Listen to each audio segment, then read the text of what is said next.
Here. I'm very thankful that Daniel asked me to be here. I'm happy to help the team. And yeah, you know what? We all have things going on. Yesterday happened to be my son's 6th birthday, which I missed. But I did get to wake up and tell him happy birthday before I jumped on the plane. But it puts it in perspective. You know, we all have to do our part for this company, and that's what it takes. Sacrifices in this business.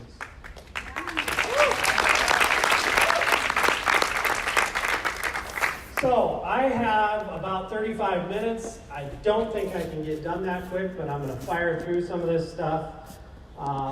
So we're just going to dive in. Like Daniel said, this is a subject that I've been thinking about for a long time. And it's something I've wanted to put together. It's kind of part 2 of my Yoli in the gut presentation I did a while back. Just because the major connections from the gut to the brain. I wanted to touch a little bit on the brain or on the mind. And so I put it together. Yes, compliance didn't like it. But there was some pushing and shoving, and here we are. So the other part about this one, once I got into it, I told Daniel, and we had brainstormed a little bit about what we were going to talk about or what I was going to cover. And once I got into it, I realized how deep it really is. I mean, this stuff is crazy, you guys. Understanding the mind and the brain and the vastness of those neurons is just ridiculous. And so I'm running a very thin line here with this particular subject because nobody really wants to hear, you know, the teacher from Charlie Brown, right? Wah, wah, wah, wah, wah, wah. So I'm going to try to keep moving fast. I'll try to keep it interesting. So let's rock and roll.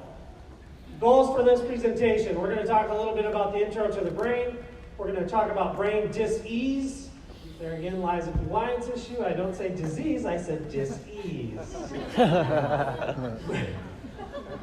Art, where's Art? Art had something like that last night when he was talking about selling alcohol. He sold tokens, not alcohol.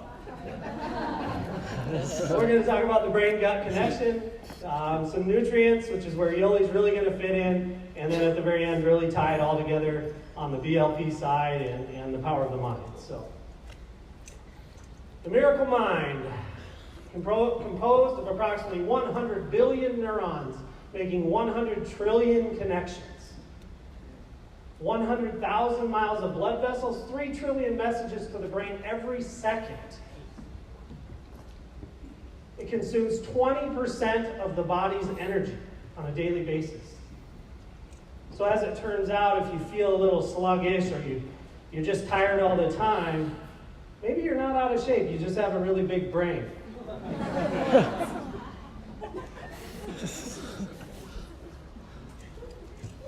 Our eyes can see 10 million shades of color. Our noses distinguish more than 1 trillion scents.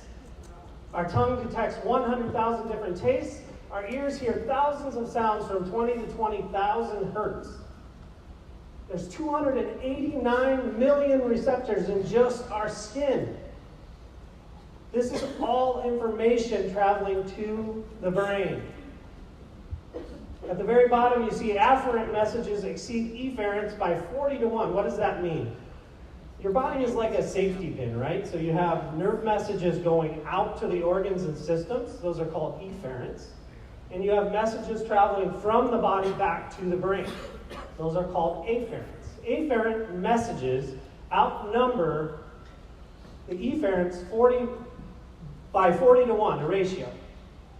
So basically, we think of the mind, we think of the brain as sending messages out to the body to control the body. But in fact, it's quite the opposite. The brain spends most of its time and most of its energy just weeding out the information coming back to it. People don't think of it that way. Receptor sites are involved in quadrillions of chemical reactions every second. Quadrillions. Do you know how many that is? Look at that stack of $1 bills that makes up $1 quadrillion. Only Daniel has truly seen it.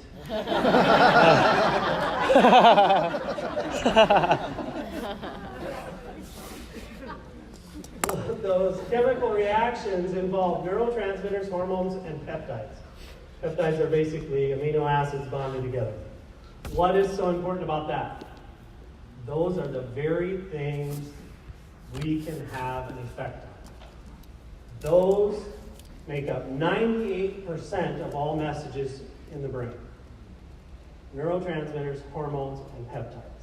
It's not synapses like you might think. It's those chemicals, and those are the very chemicals that we can affect through our system. Brain disease. The number one fear among all AARP members is losing mental faculties. That sucks. But who here thinks about it, right? Alzheimer's, dementia, cognitive decline, memory loss, right? Those are big issues now, you guys.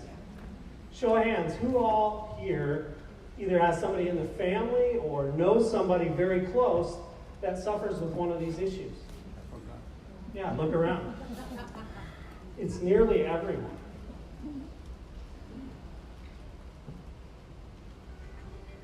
How big is the problem? Alzheimer's starts 10 to 30 years before symptoms appear. That's a key fact, you guys. So when do you start? When do you make the effort to stop some of these disease processes? Now. Not once diagnosis is made. Don't give me that crap about, well, if I ever get Alzheimer's or if I ever have a heart attack. No, you've got to act now. Alzheimer's and dementia rates will triple by 2050.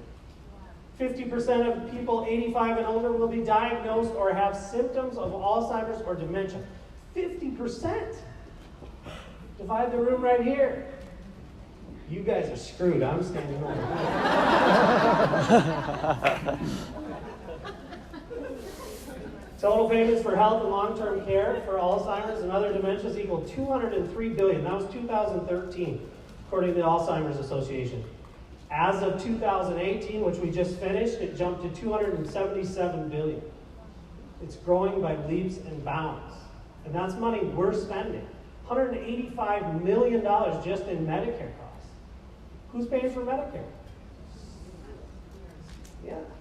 Some of us might be out there playing Fortnite, but you're still going to have to pay for Medicare. Average nursing home cost in my area, $5,000 to $8,000 per month. I don't know what it is here, Orange County, but it's probably double. Can we sustain this? How long can we hang on? I challenge you to think that not very long.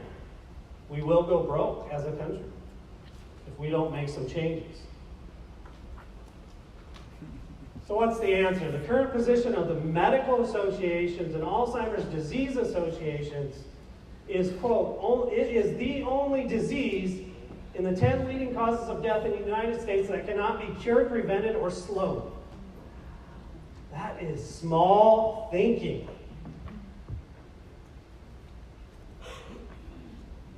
I would challenge to bet, and I know the facts are out there, that the majority of the funding for these type of things, cognitive decline, dementia, Alzheimer's, are not put into prevention. They're put into early detection and proper diagnosis. That's our problem. If we would spend billions of dollars worried about prevention and looking at, I don't know, nutritional health programs, maybe we could make a change. Maybe we will. We have to think bigger, right? We got to start thinking about what we're doing in our gut, how it relates to our brain. We got to start feeding our brain. Two key things that relate the gut to the brain, in my opinion. There's more, but these are two key ones I wanted to get across. Vagus nerve stimulation and LPS particles, lipopolysaccharides. Those two things will be key to understanding that what we're doing in our gut affects our brain and ultimately has a process in some of these health challenges, if you will. Let's start with the vagus nerve. The vagus nerve, it's also called the meandering nerve because it moves from our brain throughout our organs and systems and then back to the brain. It moves all over our inner thorax.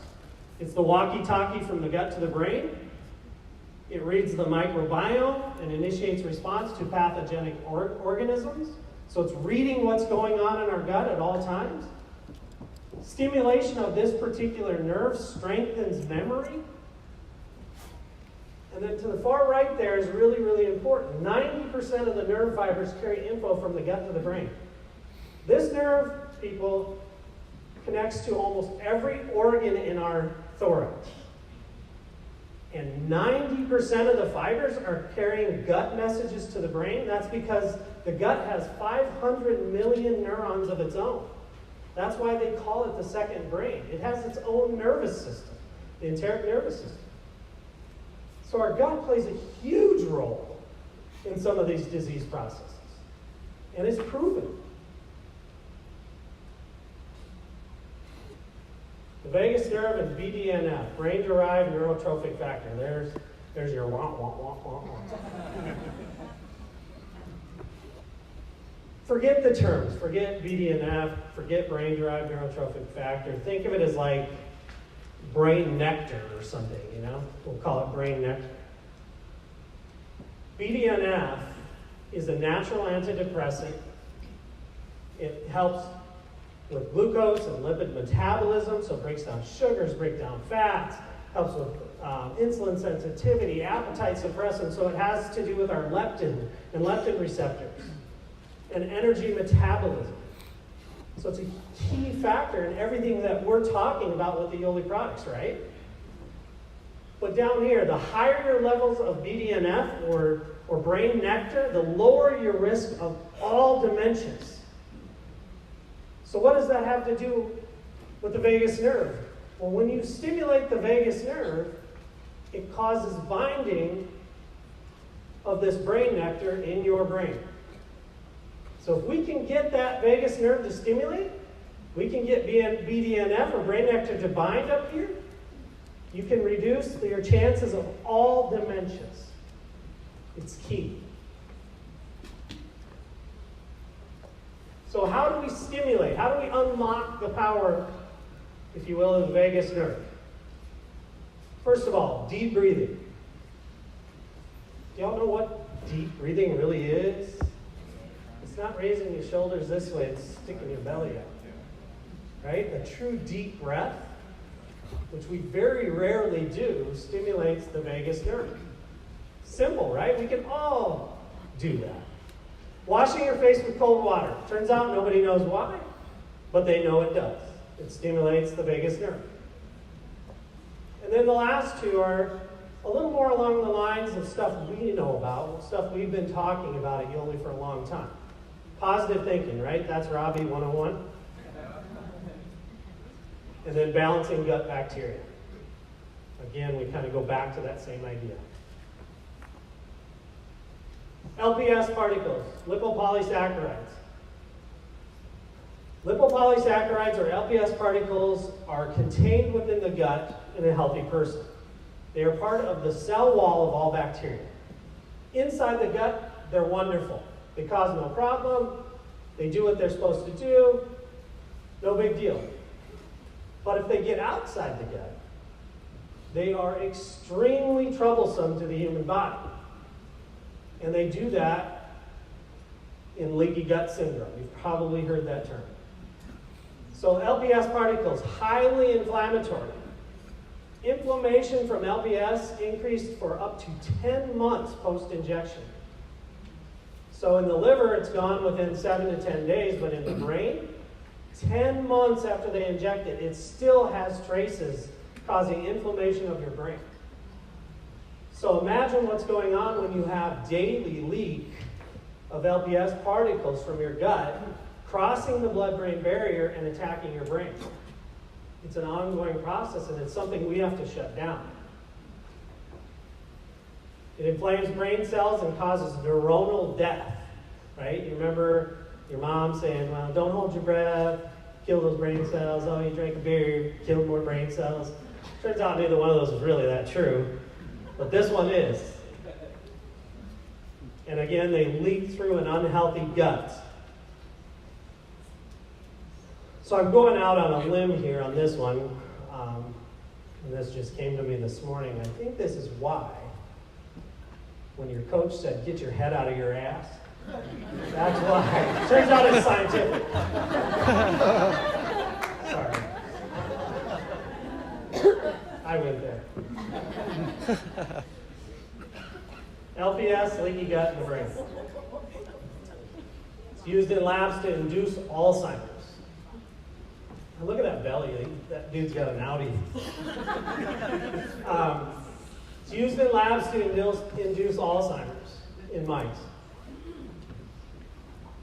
Depression, anxiety, and brain fog related to LPS particles getting to your brain. When injected into the abdomen of mice, it stimulated inflammation of the brain, memory loss, and increased beta amyloid cells, which are linked to Alzheimer's. That's a 2008 Neuroinflammation Journal study. So how important are LPS particles? Very important. How important is getting our gut healed so that they aren't leaking through and attacking our brain? Very important. If you want your brain to be able to fight off those disease processes, healing the gut and maintaining healthy gut are paramount. So there's three components to brain health, three main components, three factors that we can have an effect on that will really change this for you guys. Movement, oxygen, and nutrients. Movement. Exercise, right? Simple. But we need to get it down to the physical and the mental. Movements that increase your heart rate, stress coordination, rhythm, and strategy. There's Tony. You know those kind of movements? That's dance, man. You've got to think about, it's not a no-brainer, right? It's not just throwing a tire over. Although if Yoli was here, he could do times tables or something, chucking a tire over. But the idea is that you need to stress that it's exercise of the mind and the body. The bottom right, I get to toot my profession's horn a little bit.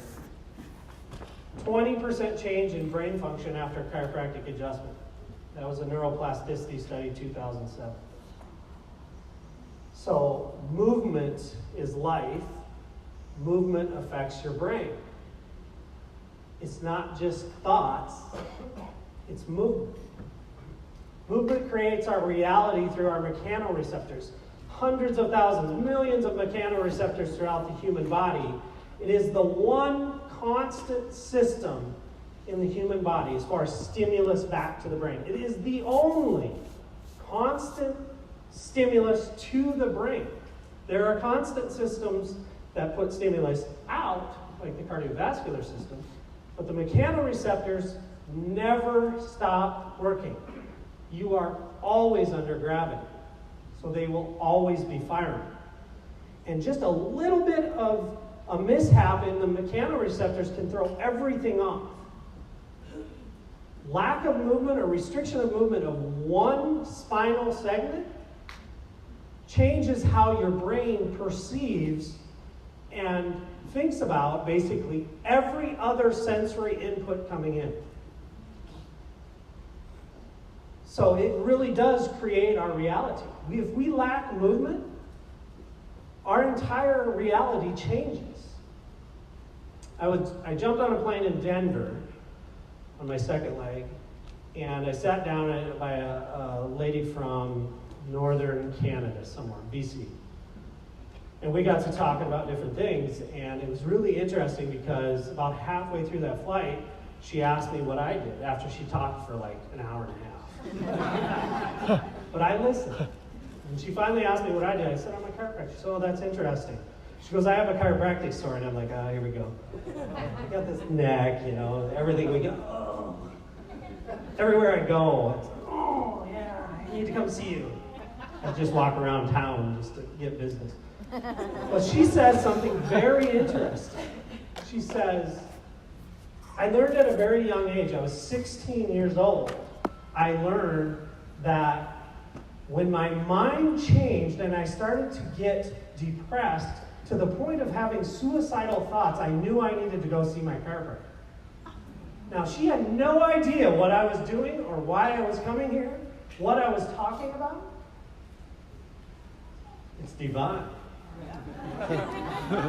It just blew my mind that is the very same concept I'm trying to get across to you guys. Movement changes our reality, changes our mind. Oxygen. Let's talk a little bit about pH. So you got to understand this, right? And I'm generalizing here. pH, basically a ratio of hydrogen to oxygen. The more oxygen you have, the more alkaline. So if you alkalize, you also add oxygen to the system. More hydrogen, the more acidic you are. If everything's equal, you're 7.0. Again, generalization. So, if we want oxygen to the brain, what must we do to our diet to increase oxygen? Alkalize. Who in this country, and any other as far as I'm concerned, is as good as we are at alkalizing? No one. We have something very, very special. The gravity of that supplement is amazing, you guys, and what it does not only for the body, but for the brain. Okay, we're going to dive into some of the other ones, the other nutrients that can affect the brain. I thought that was an interesting study. Evidence indicates that what you eat can affect your grandchildren's brain molecules and synapses. That was a study from right down the road here at UCLA, 2008. Absolutely crazy. So it's not just about you, it's about the next 2 and 3 generations.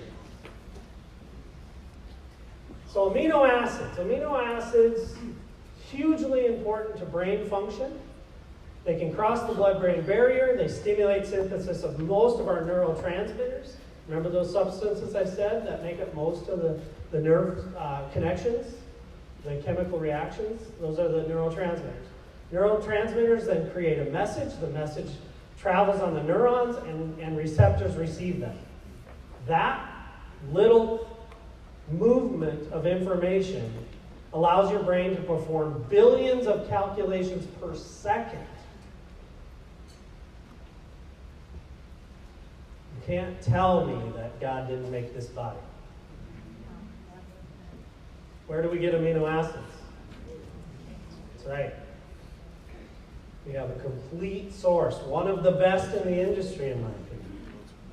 A full spectrum of the amino acids are in our yes shakes. They are the precursors to those neurotransmitters. B vitamins, responsible for energy production, required for the production and function of neurotransmitters. There it is again. Responsible for maintenance and protective sheath around all nerves, the myelin, and supports the synthesis of SAMe, which reductions are related to depression, cognitive impairment, and dementia. So B vitamins are key. You know, in the medical industry, in the medical world, in the nutrition world, B vitamins and neurological conditions go hand in hand. Where do we get our B vitamins? That's right. We have a great source. Why do you think you get so happy after you drink a little patch? Have your yes shake, a happy shake. We're getting those neurotransmitters rolling. Probiotics fixed and prevented memory impairment in mice with bacterial overgrowth. Remember what the medical field said? We have no idea what we're doing, and we can't prevent, we can't stop, we can't even slow it down. That was a 2010 study. Good bacteria count and diversity increases our natural antidepressant. Remember the brain nectar, BDNF? Gastroenterology 2011 study. Related to that study, So good bacteria count and diversity is key, right? Well, just 4 years later, Anaerobe Journal 2014 published a study that said if you take Ganodin BC30, our probiotic, with prebiotics like tapioca fiber, it actually increases the count and diversity of all the good bacteria in the gut. So it fits right along with that study.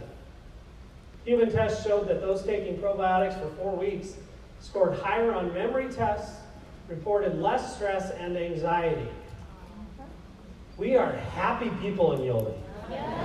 And it's coming from every part of our system.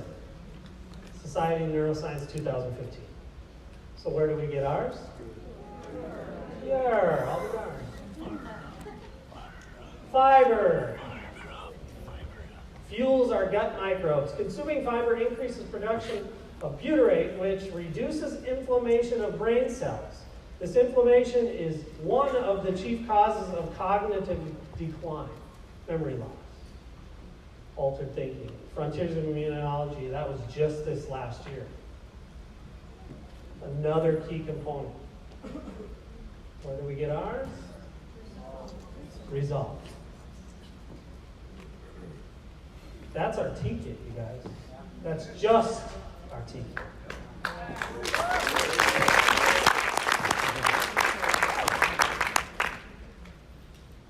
Let's talk about a few other ones. Other beneficial nutrients, omega-3s. Omega-3s help with mood disorders. There's a study, journal, Clinical Psychology. Turmeric, it's an anti-inflammatory. Read that one. Slows cognitive decline and dementia. That was the Journal of Psychopharmacology. Alpha-lipoic acid, key nutrient for brain function. Improves memory deficits and cognitive decline in Alzheimer's patients. That one, I believe, was neurobiological aging. Calcium, zinc, selenium, copper, minerals that we get from our program, found deficient in patients with neurological and psychological impairments, Journal of Nutrition. Folate and vitamin E. Folate has to do with the production of neurotransmitters again. Vitamin E, found deficient in elderly patients with memory loss, Journal of Epidemiology. These are all studies that we've already done. And yet, the generalization is that we can't affect these disease processes. We have no idea how to fix them. Yes, we do. And we could go on. I mean, flex helps us move, right? Movement fixes our brain. On and on. Where do we get them? Vitamins, minerals, omegas, defend. We've got it all, you guys. Now we're going to get into some of the less nutritional and more true thoughts. The power of the mind, right? Again, Self-Development 101, Robbie. I don't know if you guys get this, but if I ever speak about this, it seems like you get people who are like, I don't know, that's not scientific. Or what are we doing? What are we talking about? Well, it turns out it is. Positive age beliefs protected older individuals from developing dementias, even in individuals with high-risk genetics. So we just think positive about aging and how we're going to spend our last days. Turns out we'll spend them better. Is it biblical? Spiritual? Whatever. Finally, brothers and sisters, whatever is true, whatever is noble, whatever is right, whatever is pure, whatever is lovely, whatever is admirable, if anything is excellent and praiseworthy, think about such things. Philippians 4:8. It's both. This has been going on for all of time. Control your mind, you control your body.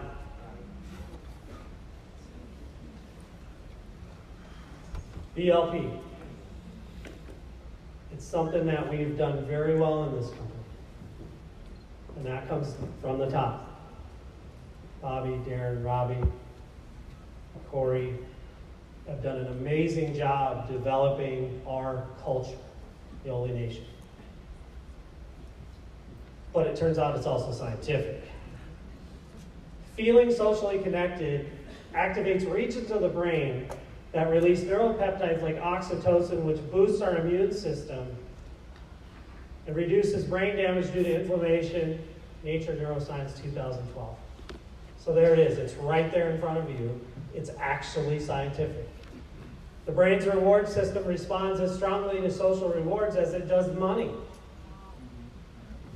This is something I see from an outside source to your organization. You guys do very, very well with this. I see it on social media. You guys are awesome about promoting your people. And that obviously, according to that, says you're doing something right. So here's the deal. Beautiful picture. Darren looked at this earlier out front and he said, obviously that's not me, it's too perfect. So that's probably true, but it does have one fault in my opinion. My opinion is it's very hard to climb a mountain like that by yourself. It takes a team, right? Whether you're talking about the brain, or you're talking about our business, or you're talking about climbing a mountain, you can't do this alone, you guys. The brain doesn't function by itself. You have to provide it movement, oxygen, nutrition. It takes a team effort to build your brain. The entire idea of Yoli is not individual supplements, right? We don't diagnose you and give you an individual supplement for a disease process. And truthfully, I could do nearly any process there is, and I hope compliance isn't in the room because I'm going to say this, but here's the thing. I mean, if you come up to me, which I get all the time, and you say, well, what about this disease? Or what about this? I have fibromyalgia, I have this, I have that. Would you only help me? I say yes.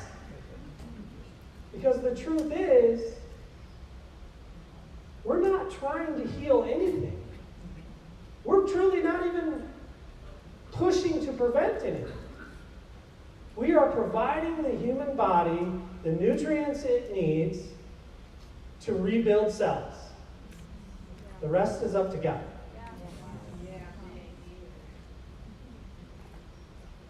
So, my challenge to you is to get out there, you guys.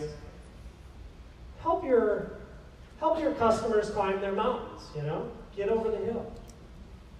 Beat whatever it is they're trying to beat. Help your members build their team, build their business, and ultimately be at the forefront of what it takes to help people fix their mind, change their paradigm, heal their brain. That's what it's all about. But it takes everybody. We have a very, very, very valuable and powerful tool in Yoli. The only thing holding us back is sharing that tool. Thank you guys. I took enough time.